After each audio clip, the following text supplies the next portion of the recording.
Ya, izin berdiri ya Ibu dan Bapak. Bismillahirrahmanirrahim. Assalamualaikum warahmatullahi wabarakatuh. Alhamdulillahirabbil alamin wa bihi nasta'in wa ala alihi wa sahbihi ajmain. Amma ba'du. Yang terhormat Dewan Guru SD Negeri Palasari II serta Ibu Komite yang kami banggakan. Pertama-tama marilah kita panjatkan puji dan syukur kehadirat Allah Subhanahu wa Ta'ala karena pada hari ini kita bisa berkumpul di sini dalam keadaan sehat. Sholawat serta salam semoga tercurah kepada Nabi besar Muhammad Sallallahu Alaihi Wasallam, para sahabatnya, para kerabatnya, dan mudah-mudahan kita semua mendapatkan syafaatnya. Amin ya Allah ya Rabbal Alamin. Ibu dan Bapak yang berbahagia,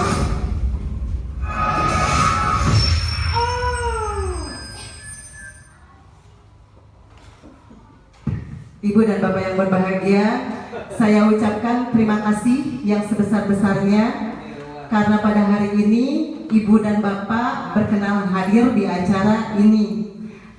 Tadi Pak Yusan dalam sambutannya mengatakan bahwa dia katanya tidak tahu apa sih kegiatan pada hari ini. Ya, saya jelaskan sedikit. Kegiatan hari ini adalah salah satu tugas pendidikan yang sedang kami ikuti.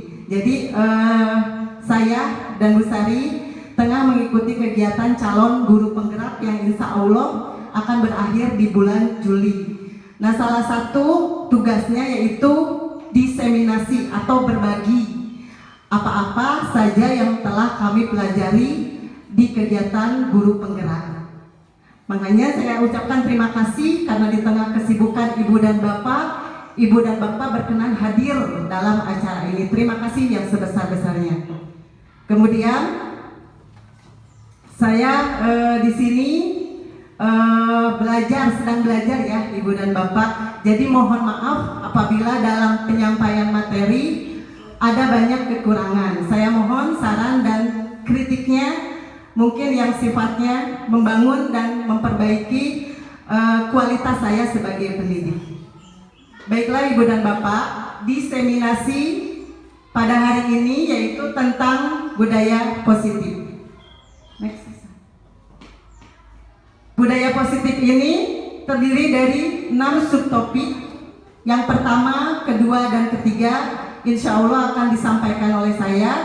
Kemudian poin yang keempat, kelima, dan keenam akan disampaikan oleh rekan saya Ibu Ratnasari. Latar belakang dari budaya positif adalah tujuan pendidikan, di mana menurut Ki Hajar Dewantara tujuan pendidikan adalah menuntun segala kodrat yang ada pada anak-anak agar mereka dapat mencapai keselamatan dan kebahagiaan yang setinggi-tingginya, baik sebagai manusia maupun sebagai anggota masyarakat. Jadi peran kami di sini sebagai pendidik adalah menuntun atau mengarahkan. Ki Hajar Dewantara dalam idenya menyampaikan bahwa pendidikan itu seperti taman. Kemudian pendidik itu adalah petani, mengumpamakannya. Dan anak didik itu sebagai tanaman. Kita sebagai pendidik atau sebagai petani tidak bisa merubah kodrat alam. Contohnya kita sebagai petani tidak bisa merubah jagung menjadi padi atau padi menjadi jagung. Tapi kita bisa memaksimalkan pertumbuhan jagung itu. Bagaimana agar jagung itu tumbuh dengan subur? Ya, yang bisa dilakukan contohnya, Pak Ipan bisa bantu? Misalkan memupuk mungkin ya. Kemudian menyiram, kemudian dikasih pencahayaan agar kodrat dari tumbuhan tersebut bisa tumbuh dengan subur dan baik. Begitupun kita sebagai pendidik. Kita harus memperhatikan bakat alam dan bakat zaman pendidik anak didik kita, sehingga anak didik kita bisa menjadi manusia merdeka. Nah, dalam dalam mencapai manusia merdeka, maka budaya positif di kelas atau di sekolah itu diperlukan. Dalam menciptakan budaya positif, kita harus menerapkan disiplin positif. Lanjut. Ya, subtopik yang pertama adalah disiplin positif dan nilai-nilai kebajikan universal. Ya, disiplin positif. Maka kata disiplin yaitu sesuatu yang dilakukan seseorang pada orang lain untuk mendapatkan kepatuhan. Ki Hajar Dewantara menyatakan untuk mencapai kemerdekaan atau dalam konteks pendidikan kita saat ini, untuk menciptakan murid yang merdeka, syarat utamanya adalah disiplin yang kuat. Disiplin yang dimaksud adalah disiplin diri yang memiliki motivasi internal. Murid yang memiliki disiplin diri berarti mereka bisa bertanggung jawab terhadap apa yang dilakukannya karena mereka mendasarkan tindakan mereka pada nilai-nilai kebajikan universal. Jadi di sini kita mengenal ada motivasi internal, ada juga motivasi eksternal. Kalau motivasi internal itu motivasinya tumbuh dari dalam diri kita sendiri, tidak harus disuruh-suruh. Tidak harus diajak-ajak, tapi tumbuh dari dalam diri kita sendiri. Tapi kalau motivasi eksternal itu motivasi yang berasal dari luar. Kemudian apa saja sih nilai-nilai kebajikan universal yang harus diterapkan pada disiplin positif? Nah, nilai-nilai kebajikan universal sendiri berarti sifat-sifat positif manusia yang merupakan tujuan mulia yang ingin dicapai setiap individu. Ada 6 kebajikan universal. Di antaranya yaitu yang pertama adalah profil pelajar Pancasila. Ada beriman, ada mandiri, bernalar kritis, berkebinekaan global, bergotong royong, kreatif. Kemudian nilai-nilai kebajikan universal yang kedua yaitu ini dari IBO Primary Years Program. Ada toleransi, kemudian ada rasa hormat, ada integritas, sampai yang terakhir yaitu komitmen. Kemudian yang ketiga yaitu 9 pilar karakter atau Indonesian Heritage Foundation (IHF). Cinta Tuhan dan segenap ciptaannya, kemandirian dan tanggung jawab, dan yang terakhir adalah toleransi, kedamaian, dan kesatuan. Kemudian yang keempat yaitu petunjuk seumur hidup dan keterampilan hidup. Di antaranya itu ada 3 kelompok. Kelompok yang pertama itu dimulai dari dapat dipercaya sampai petunjuk hidup. Kemudian kelompok yang kedua dari peduli sampai kesabaran, dan kelompok yang terakhir dari keteguhan hati dan persahabatan. Kemudian yang kelima yaitu the 7 essential virtues, itu dari empati sampai keadilan. Dan yang terakhir ini dari proyek nilai-nilai kebajikan. Ini sangat banyak ya Ibu dan Bapak. Ada peduli, ada keterus-terangan, ada berani, ada berprinsip, dan yang terakhir pengertian. Nah, itu adalah nilai-nilai kebajikan universal yang harus kita tanamkan kepada anak didik. Tapi bagaimana caranya supaya anak-anak dalam menjalankan karakter-karakter ini timbul dari dalam diri mereka sendiri. Kemudian subtopik yang kedua yaitu tentang teori motivasi, hukuman, penghargaan, dan restitusi. Ibu dan Bapak pernah ketika mengajar anak-anak melakukan masalah atau berbuat keributan? Sering ya. Ada yang bisa menyebutkan keributan seperti apa? Moyokan senage. Iya. Itu sebetulnya mereka melakukan tindakan tersebut karena mereka sedang melakukan pemenuhan kebutuhannya. Ya. Nah, dari sini ada 3 motivasi perilaku manusia. Ya, anak-anak di kelas. Ini yang pertama ada untuk menghindari ketidaknyamanan atau hukuman. Ini adalah tingkat rendah dari motivasi perilaku manusia.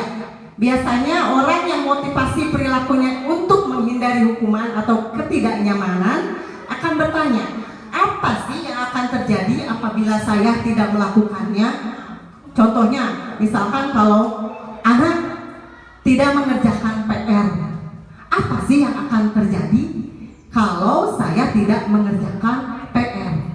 Kalau motivasinya timbul dari motivasi eksternal, mungkin jawabannya, mungkin apa sih saya tidak mengerjakan PR, nanti paling dihukum oleh ibu guru. Karena mereka menghindari ketidaknyamanan atau hukuman, sehingga mereka melakukan kegiatan tersebut.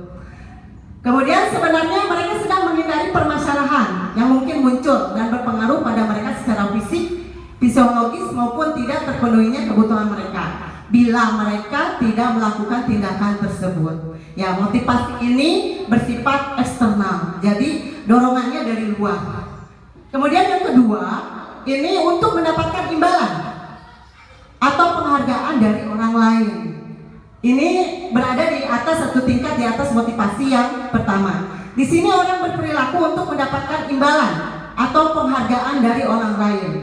Orang dengan motivasi ini akan bertanya, apa sih yang akan saya lakukan, yang akan saya dapatkan apabila saya melakukannya? Contohnya, ketika guru misalkan memberikan sesuatu apabila anak tersebut bisa menjawab soal, maka anak itu dari besoknya, lusanya, kedepannya itu akan selalu berusaha untuk mendapatkan penghargaan tersebut. Jadi kagianan sebenarnya. Itu juga sebetulnya motivasi ini juga bersifat eksternal, kurang baik ya. Kemudian apa sih motivasi yang paling sempurna itu? Yaitu motivasi yang ketiga, yaitu untuk menjadi orang yang mereka inginkan dan menghargai diri sendiri dengan nilai-nilai yang percaya. Orang dengan motivasi ini akan bertanya, akan menjadi orang seperti apa apabila saya melakukannya? Akan menjadi orang yang seperti apa apabila saya melakukannya? Jadi betul-betul dari dalam hatinya yang paling dalam. Mereka melakukan sesuatu karena nilai-nilai yang mereka yakini dan hargai, dan mereka melakukannya karena mereka ingin menjadi orang yang melakukan nilai-nilai yang mereka yakini tersebut. Ini adalah motivasi yang akan membuat seseorang memiliki disiplin positif, karena motivasi berperilakunya bersifat internal, bukan eksternal. Ya, mungkin kalau di sekolah itu kegiatan sampah ya, yang berhubungan dengan sampah. Kalau anak-anak sudah mempunyai motivasi internal bahwa sampah itu kurang baik bagi lingkungan dan kesehatannya, maka mungkin kita tidak akan mendapatkan masalah yang berhubungan dengan sampah. Nah, ini PR kami sebagai pendidik di sini, bagaimana mencoba memunculkan motivasi internal tersebut. Mudah-mudahan kami bisa dengan dukungan Ibu dan Bapak, insya Allah kami bisa. Ya, untuk hukuman dan penghargaan, di sini ada perbedaan antara hukuman, konsekuensi, dan restitusi. Mungkin kalau hukuman kita sering mendengar ya, sudah tidak asing lagi di telinga kita. Kemudian konsekuensi juga. Kalau restitusi, ada yang sudah tahu artinya restitusi? Restitusi itu adalah sebuah pendekatan di mana anak itu akan terlahir kembali ya, setelah dia menyadari apa yang dia lakukan itu salah. Itu restitusi kalau tidak salah ya. Baik. Ya, oke, di sini ada perbedaan antara hukuman, konsekuensi, dan restitusi. Saya sebutkan satu aja ya, yang paling atas. Hukuman itu sesuatu yang menyakitkan harus terjadi. Misalkan anak tidak mengerjakan PR, kemudian dihukum lari 10 balik. Itu mungkin menyakitkan, capek, malu sama teman-temannya. Itu adalah ciri-ciri dari hukuman. Kemudian konsekuensi, sesuatu harus terjadi.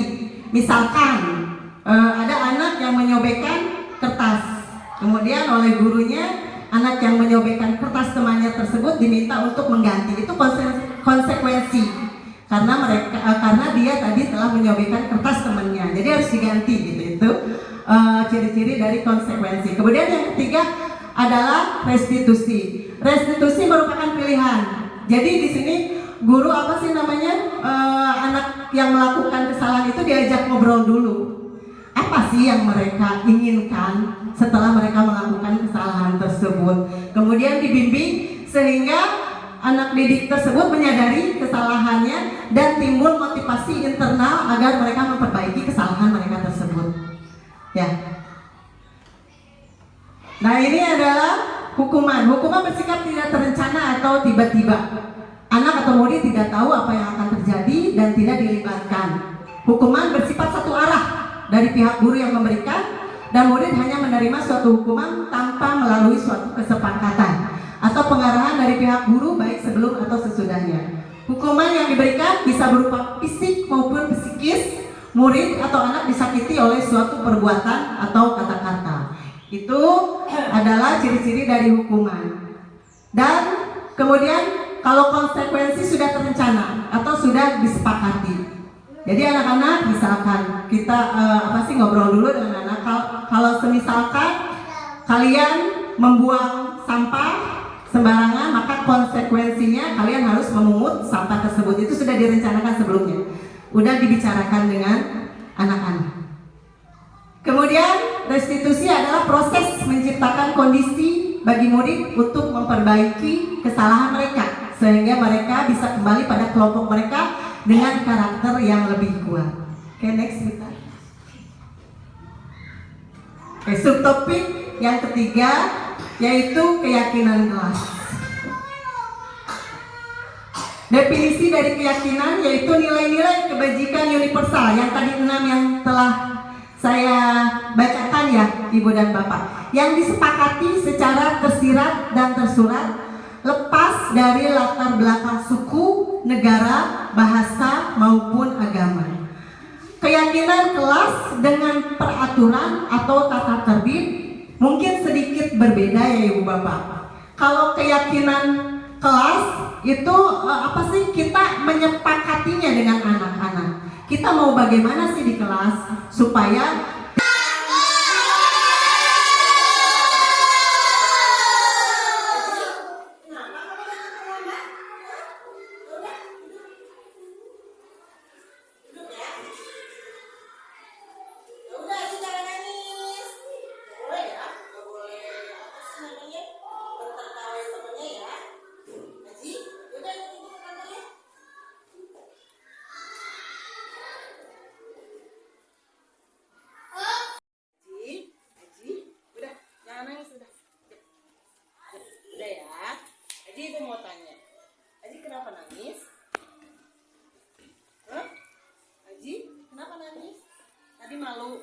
malu disorakin sama teman-temannya. Kenapa teman-temannya nyorakin Aji? Aji datang terlambat, udah jam 8 Aji baru datang ya. Iya. Dengarkan Aji. Ibu juga akan melakukan hal yang sama kalau misalkan ada teman-teman ibu yang mempermalukan ibu pasti sedih, ibu pasti nangis. Ya, Aji nggak salah di sini.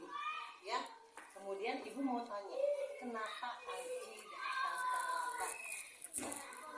Main handphone, jadi tidurnya kemalaman. Jam berapa Aji tidur? Jam 12 malam. Sebetulnya Aji bisa datang tidak terlambat kalau semisalkan Aji bangunnya lebih pagi. Ya, jadi kalau semisalkan Aji mau bangun lebih pagi, Aji harus gimana malamnya? Tidak begadang, tidak boleh main handphonenya. Berapa sebaiknya Aji tidur? Jam 9 malam Aji harus sudah tidur. Oke, Aji tahu keyakinan kelas yang sudah disepakati. Salah satunya adalah disiplin, betul. Aji tidak boleh datang terlambat. Bisa Aji tidak datang terlambat besok? Berarti Aji harus tidur jam 9, tidak boleh begadang. Kalau Aji tidak terlambat, tentu teman-teman Aji tidak akan memperhatikan Aji. Aji tidak akan malu, Aji tidak akan sedih, Aji tidak akan menangis. Oke ya?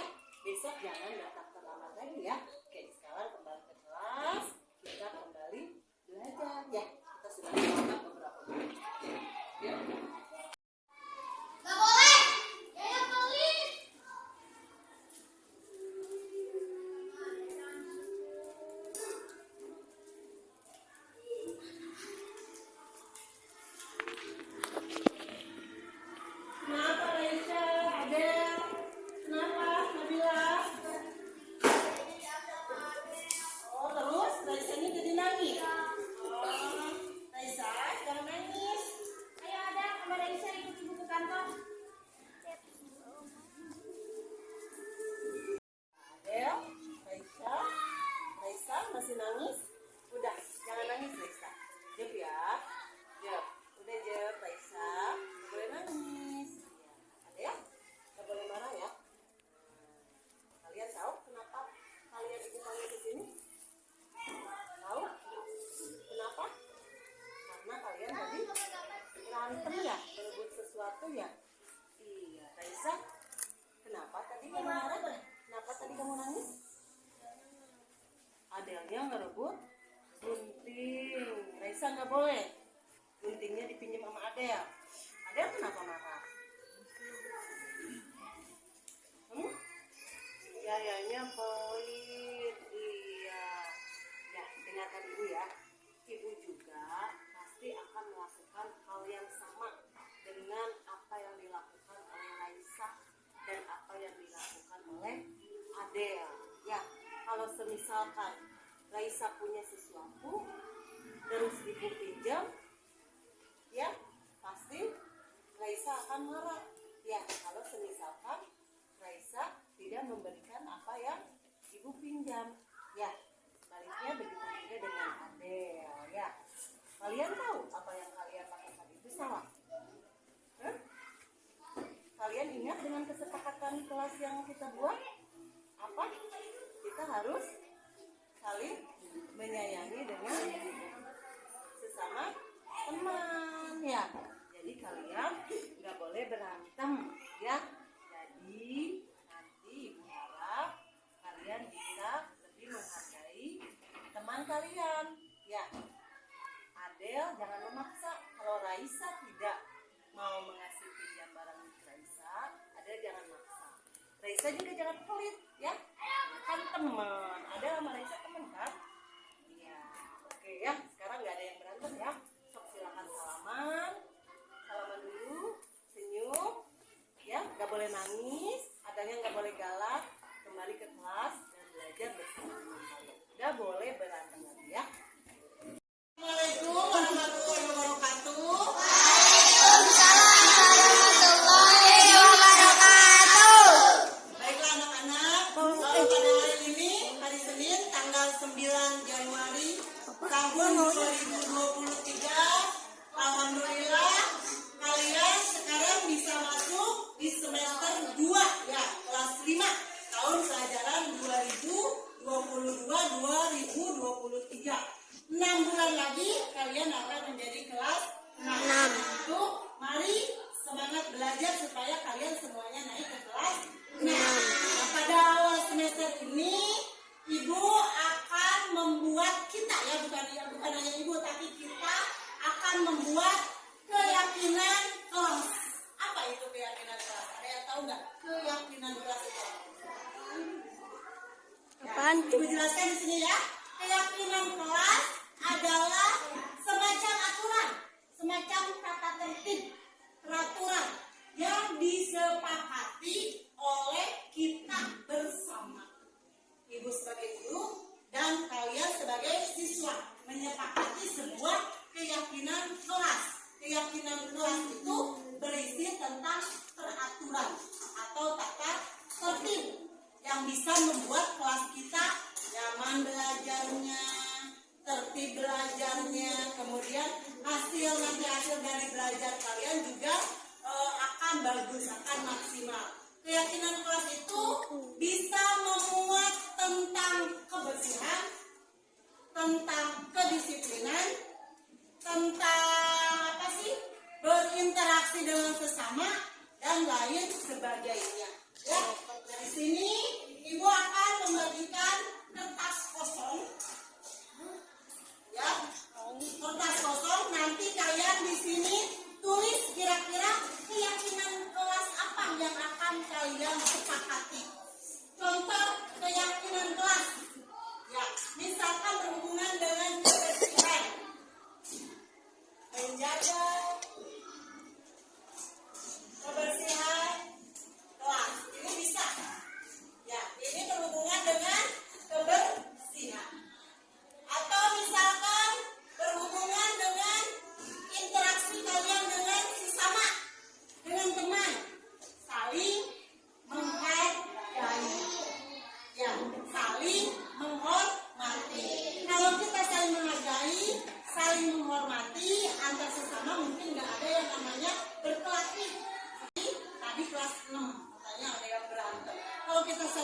baik, kemudian mulut kita dijaga, mungkin tidak akan ada kejadian seperti itu. Ya, paham ya semuanya ya?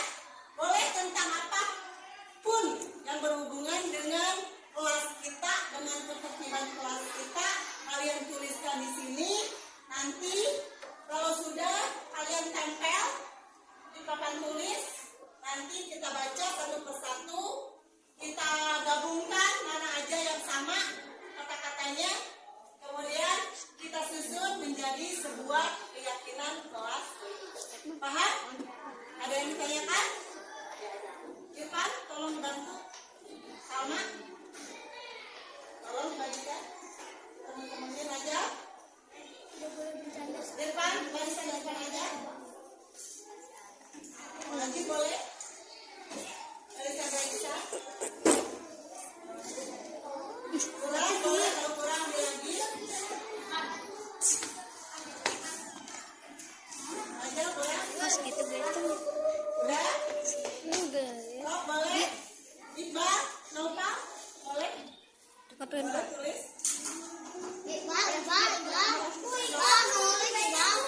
Ya, Ibu beri waktu 5 menit. Kalian silakan tuliskan keyakinan kelas apa yang akan kita sepakati. 5 menit. Kenapa? Kurang? Hah? Yang beda tuh. So. Yang beda. Pokoknya yang berhubungan dengan kebersihan, kedisiplinan, atau gimana nih? Supaya apa sih namanya? Kelas kita nggak ada yang ribut, nggak ada yang nangis. Boleh. So. Hah? Satu saja. Boleh gimana? Boleh dikasih nama? Saling menghormati. Boleh.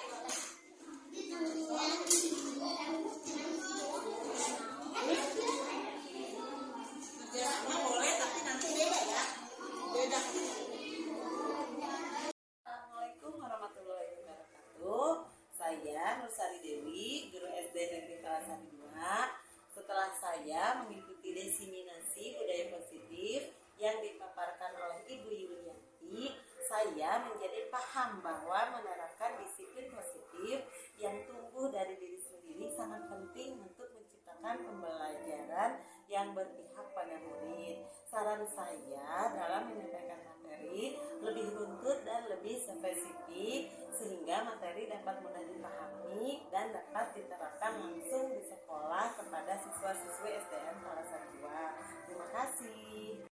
Nama saya Irfan, kelas 5 SD Negeri Kalasari 2. Saya belajar dengan mengulik. Kemarin saya membuat keyakinan